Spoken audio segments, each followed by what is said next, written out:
Hello everyone, आज बनवायचे आपल्याला दुधी भोपळ्याचे कोफ्ते.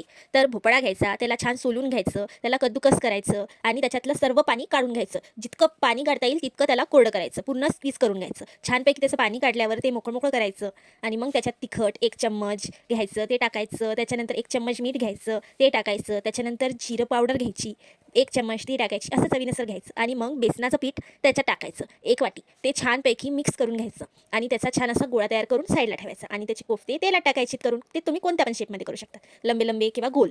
आपण लंबे लंबे करू. ते छानपैकी तळून घ्यायचे, गोल्डन ब्राऊन करून घ्यायची आणि ते काढायचं. आता आपण सारणसाठी आपण कांदा, टमाटर, त्याच्यानंतर खसखस, जिरं, खोबरं हे सगळं मिक्सरमधून काढून तेलात टाकायचं आणि छानपैकी फिरून घ्यायचं आणि मग ते फिरवत फिरवत त्याला छान असं उकळी आली की त्यात हळद, तिखट, त्याच्यानंतर गरम मसाला असं छान टाकून फिरून घ्यायचं.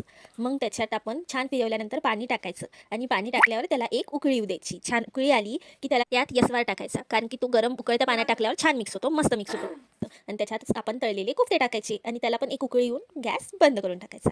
रेडी आहे आपली भोपळ्याचे कोफ्ते. बघा, एकदा करून खूप छान लागतात. Please like, share, subscribe my channel.